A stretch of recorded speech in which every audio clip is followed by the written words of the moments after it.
From the New York Times, I'm Michael Barbaro. This is The Daily.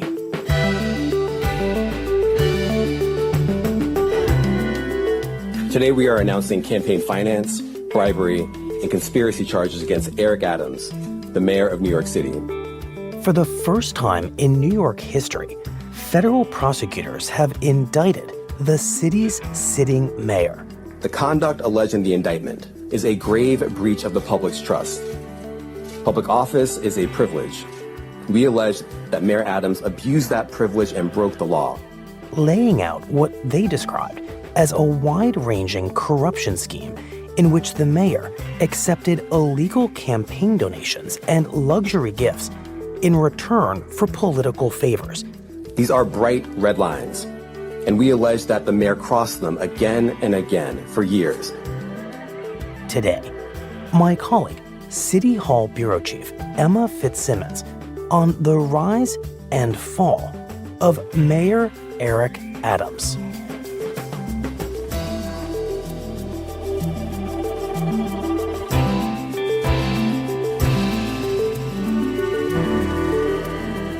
It's Friday, September 27th.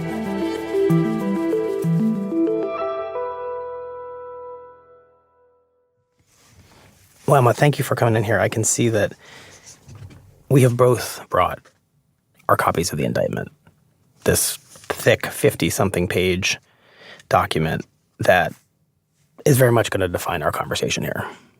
Yeah, it's a complicated story, so I want to have all the details highlighted by my side.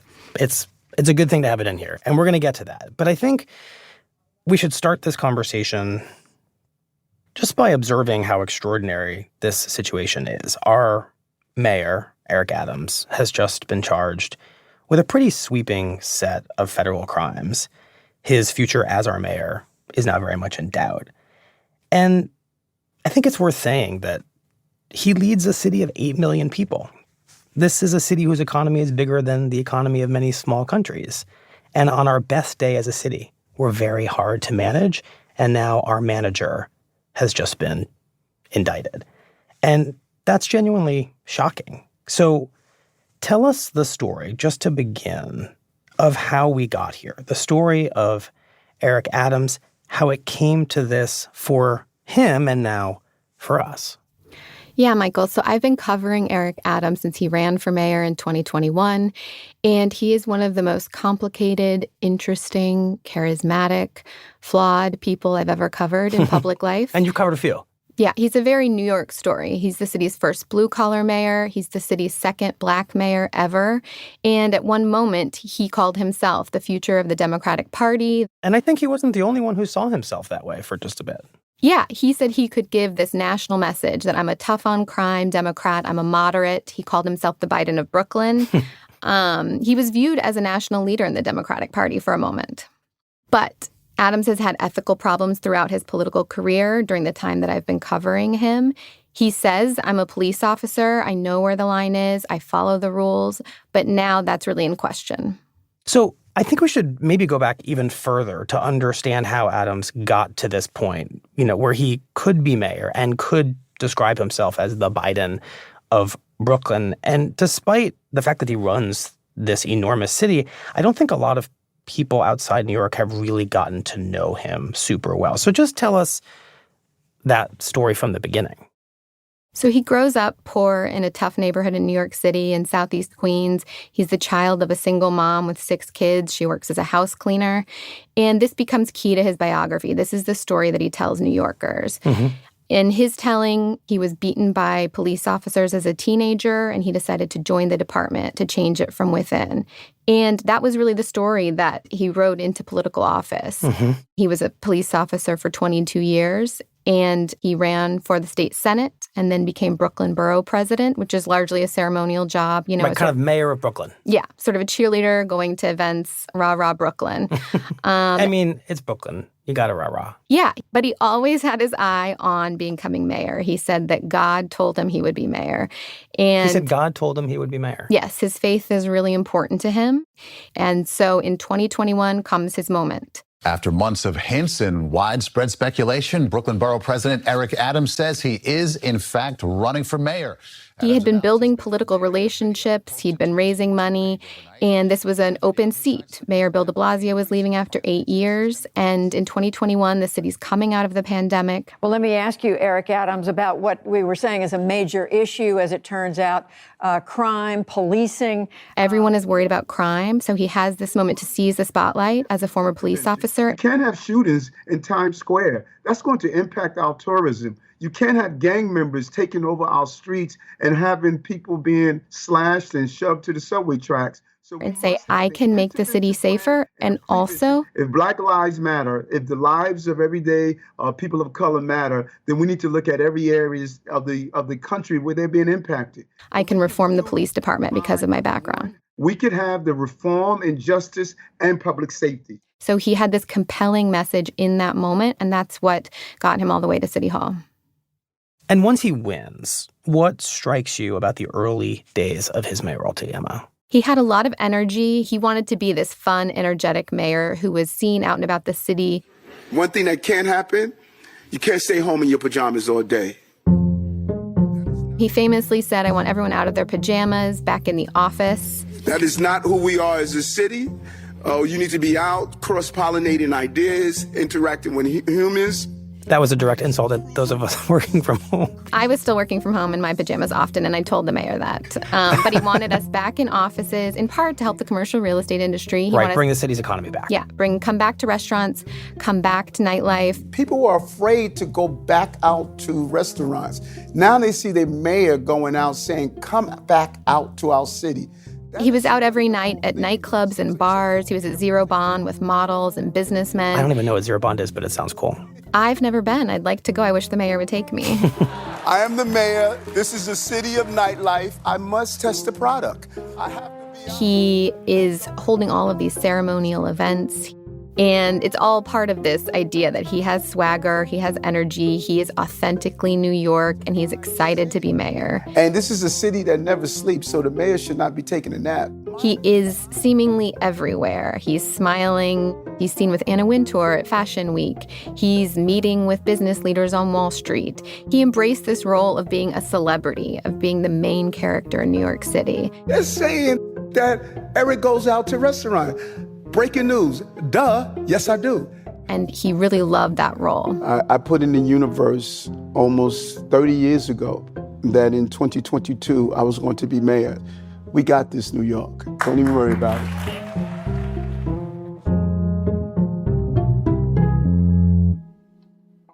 But as time goes on, people are starting to wonder, what is the mayor actually doing? His motto on the campaign trail was get stuff done, but we were increasingly wondering, what was he getting done behind the scenes? Was he a good manager? Was he delivering on affordable housing and all of these other pressing issues that New York City was facing?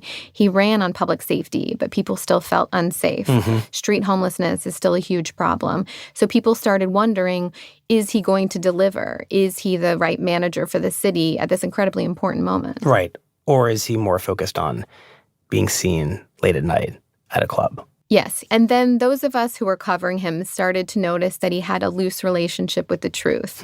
It started during the campaign with what could seem like a small example. He said he lived in an apartment in Brooklyn, and so many questions were raised about whether that was really where he lived, that he had to do a tour of the apartment. There was salmon in the fridge, which was suspicious because he's vegan. And the suspicion was that he really lived in Fort Lee, New Jersey with his longtime partner, which would disqualify him from being mayor because he didn't actually live in the city. Right, and that question was never really resolved. Correct. And then a pivotal moment came when I started working on a story about public safety. He often told the story of how he kept a photo in his wallet of his friend from the police force who died in the line of duty. Just a story he would tell wherever he went.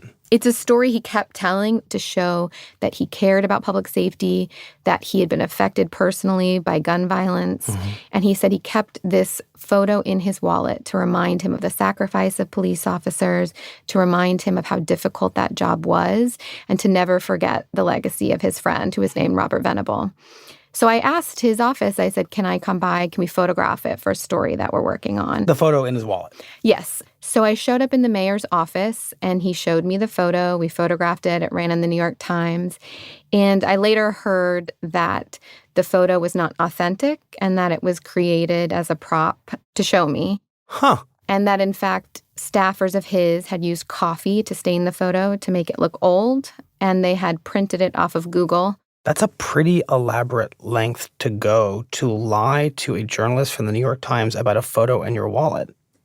Yeah, and it seemed unnecessary at the time. That the fact that they went to such great lengths to reproduce this copy, I think, was jarring for a lot of people. Right. And while on some level it's all kind of petty, it is also pretty revealing. I mean, if you're going to lie about something that small, as any parent knows, what else are you lying about? Yeah, the photo raised a lot of questions about whether the mayor was telling the truth. A Bronx neighborhood swarming with FBI agents earlier today. And then in November, something really stunning happened. So the FBI confirming for us today that they did raid the home behind me, which records show belonged to Winnie Greco. Federal investigators raided the home of one of his top campaign fundraisers and one of his staffers. We want to turn now to some breaking news out of New York City. CBS News has confirmed that the FBI seized Mayor Eric Adams' electronic devices this week. And then they actually stopped the mayor on the street, and federal agents took his phones. Mayor Adams has insisted this week that he has not been accused of any wrongdoing and that he has nothing to hide. So we are waiting to see what else comes up in this investigation. So now we understand that there's a federal investigation into the mayor and those in his inner circle. It was a stunning piece of news for New Yorkers. And it was in November, in that moment, that everyone started to wonder, did he not just have a problem with the truth, but did he possibly have a problem with the law? And we started to wonder whether a mayor who talked about knowing where the line was and not crossing it, maybe he didn't know where that line was and he actually had crossed it.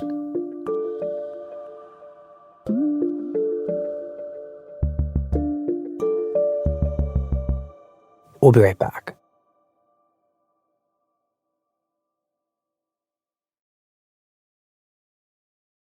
So, Emma, take us inside this indictment against Mayor Adams that was filed on Thursday and definitely suggests, when you read it, allegedly, that Mayor Adams didn't know where the line was. What is the story that it tells?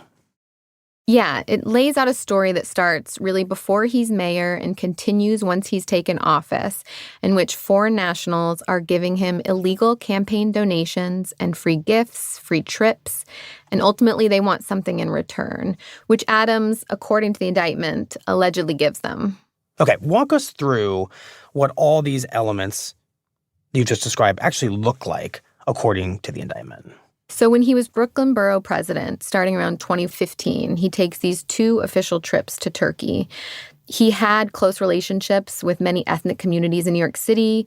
There's a lot of immigrants living in Brooklyn, and so he had these liaisons. It was their job to have close relationships with ethnic communities. And so he travels to Turkey, where he meets with the people who end up being his main contacts within Turkey. And he starts getting these free airline tickets on Turkish Airlines to keep traveling to Turkey and all over the world. And by 2017, he's taking a trip on Turkish Airlines to France, Turkey, and China and getting free business class tickets and a heavily discounted luxury hotel room in this suite called the Bentley Suite at the St. Regis, Istanbul. The indictment has photos of this suite. It's quite nice, luxury hotel room. On this trip alone, Adams accepts $41,000 in free travel from these foreign entities. It's a lot of money and seemingly a very nice trip. Yeah, and then we get to the donations. This starts in 2018. Adams has his eye on becoming mayor. So he's borough president, but thinking about becoming mayor. Yes, and Adams solicits and receives a number of illegal donations from Turkish nationals. And according to the indictment, he uses them to exploit the campaign finance system in New York City, which allows you to match those dollars to bring in more money. Just explain how that works and why the fact that the donations were illegal and from foreigners matters. You're not allowed to take donations from foreign nationals at all. And he was accepting these donations and then using them under this public match system. If I give $1 to a candidate, you then get public matching funds, and it makes your campaign haul much bigger. Got it. And Adams would have understood that, so he's taking illegal donations and putting them into his campaign and triggering that matching funding system that basically you and I and New York City taxpayers pay for. And it's illegal and pretty wasteful. Yeah, the indictment says overall his campaign collected $10 million in public matching funds for his campaign for mayor. And we don't know how much of that money came from these illegal Turkish donations, but we know it was a meaningful amount. Okay, and what do these Turkish foreign nationals who are giving Adams campaign donations and free airline tickets and this luxury hotel suite, what are they seeking in return from Adams? So we see this really vivid example in the indictment in 2021 in the story of this Turkish consulate building. The Turkish government wants to build a 36-story building in Manhattan, and they want to open it in time for the Turkish president to visit while he's here in New York City for the United Nations General Assembly. Naturally. They have a problem, though, because the fire department has to sign off on these fire inspections for the building. So a Turkish official reaches out to one of the mayor's aides, and he states that because Turkey had supported Adams, it was now, quote, his turn to support Turkey, the indictment says. The staffer relayed the message, and Adams responded, quote, I know. As in, I know I need to help Turkey because Turkey has helped me. And then he does just that. Adams personally intervenes to help get this building open. Fire officials were worried about opening it because there were so many defects with the fire alarm system. One email quoted that there were more than 60 defects with the system, and that was way too many to grant some sort of waiver. But once Adams intervenes, the fire officials are worried they're going to lose their job if they don't do what he says. So they did, and they gave the special waiver to allow the Turkish consulate to open. When the Turkish official realizes they can open the building, he's really happy, and he texts the mayor directly and says, quote, you are great, Eric. We are so happy to hear that. You are a true friend of Turkey. Adams replies, quote, yes, even more a true friend of yours. You are my brother. And so this is at the heart of the indictment, that this is a quid pro quo. Right. This seems like the definition of public corruption. And the mayor has said he does a lot of favors for a lot of people. He sort of defended this in the past, saying that he helps a lot of people and that's his job. But now we're learning all of these details behind the scenes of what was happening between him and the Turkish official. So just how much graft, according to this indictment, does Mayor Adams allegedly end up participating in? The tally is at least $100,000. But behind that, there's also this effort to cover it up. And the indictment has some really interesting examples of how they tried to do that. Give us at least one or two of those. So there's an example of an exchange in 2021. The airline manager is texting with one of the mayor's staffers. They're discussing these travel perks that are worth up to $15,000, airline tickets. And they're trying to hide the real cost of this flight. And the staffer says, how much does he owe? And the airline manager says, quote, I'm going to charge $50. $50 for something like a $15,000 airline package. Yes, and the Adams staffer realizes that's way too low and says no. Quote, a proper price. The airline manager from Turkish Airlines says, how much should I charge, ? With a smiley face. The staffer responds, his every step is being watched right now, $1,000 or so. Let it be somewhat real. We don't want them to say he's flying for free.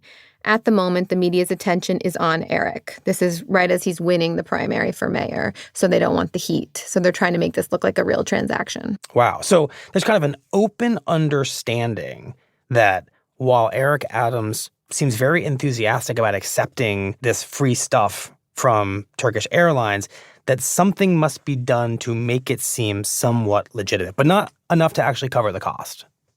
Yes, they're going back and forth to try to make this look like legitimate business expenses. Mm-hmm. And then as this investigation heats up, prosecutors say that the mayor and his staff work together to hide this criminal conduct. Try to hide it how? So remember how I told you federal agents seized the mayor's phones last November? Right, on the street. Yes. Well, he didn't have his personal cell phone on him at the time. So when he turns it over to federal officials the next day, he tells federal officials that he's forgotten his password, that he had recently changed it to a new, more complicated password in order to keep his staffers out of his phone. And on that day, when he's before federal officials, he can't remember the password. I mean, suffice it to say, most people do not forget their password, and he claims to have forgotten his password, lo and behold, at the precise moment that the FBI wants to get into his phone. Yes, and the U.S. attorney called this a clumsy cover-up. He said this was an attempt to thwart their investigation. Which, it does not appear, worked. They still got access to a lot of information on his devices. So, Emma, it feels hard to call any corruption small or small ball, because corruption's corruption, and parts of this scheme laid out in this indictment are meaningful in their scale. For example, the matching funds abuse with those donations from foreign nationals. But I'm struck by how much of this all feels a little bit petty, striving for a better airplane seat, a better hotel room, a free meal overseas. And I wonder how you think about that. Why? The mayor really enjoys travel. He enjoys eating good meals. He enjoys luxury. He has Ferragamo shoes. He has these really nice suits. One story that stuck out in my mind is I brought a group of high school students to the mayor's office to meet him. They got to attend one of his news conferences. We went back to his office, and he brought out his passport all of a sudden and told them the story of how he had grown up poor in Queens and he wanted to see the world. He told them they needed to get a passport, that they should dream big. He said he wanted to see 100 different places around the world, and he was getting close to achieving that goal. And along the way, prosecutors say he sought out these perks that he should not have sought out, and that this love for travel, these love for upgrades and luxury could end up being his downfall. No matter what his motivation was, I think what's very clear, according to this indictment, is that this is not anyone's idea of public service. Yeah, this wasn't part of his job. It wasn't necessary.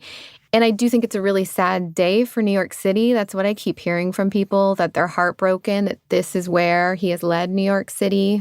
The mayor came in saying he was going to save the city. He was going to help us recover from the pandemic. Right. And he was going to bring the swagger back. Yes. And now, instead, we're in this moment of crisis. And where do we go from here? What happens now to Eric Adams? He's facing growing calls to resign. First of all, I want to thank you for being here this morning.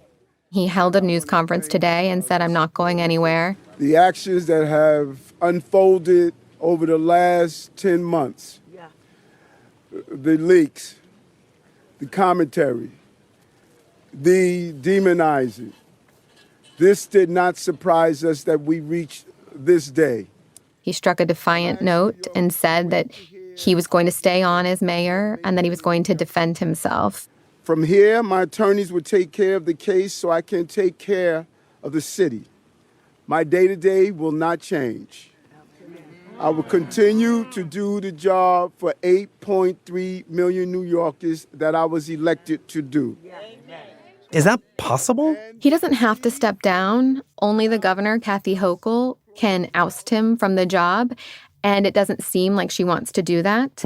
If he were to resign under immense pressure, then the public advocate would become acting mayor, and there would be a special election to pick a new mayor, probably by the end of the year. Or the alternative is that the mayor goes on trial early next year. Wow. While mayor. Yes, the trial could happen this spring, and this would all be truly unprecedented. It's unprecedented to have a mayor who's been charged with a crime, and it would be equally unprecedented for that indicted mayor to remain in office.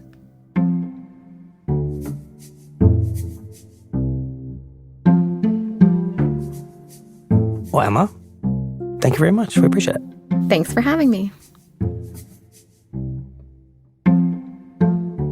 The arraignment of Mayor Eric Adams is scheduled for noon today inside a federal courthouse in Manhattan. Adams is expected to enter a plea of not guilty.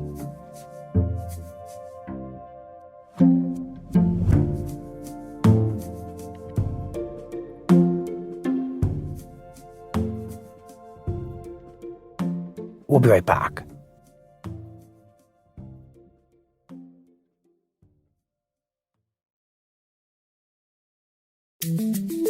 Here's what else you need to know today.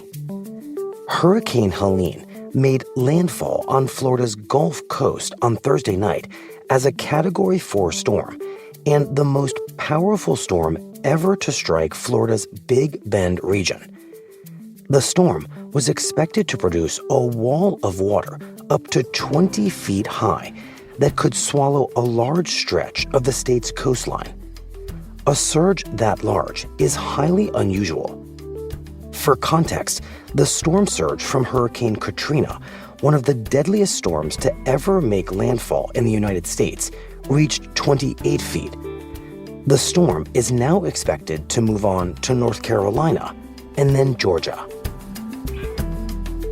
Remember, you can catch a new episode of The Interview right here tomorrow.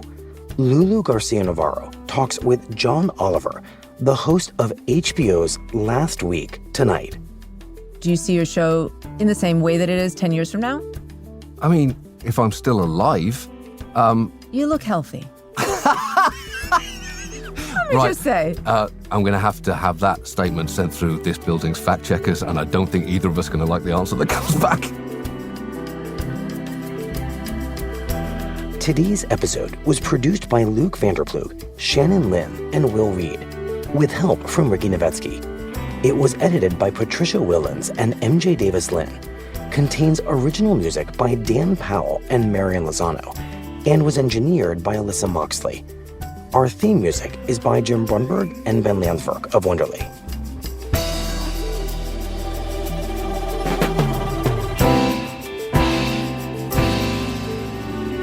That's it for the Daily. I'm Michael Barbaro. See you on Monday.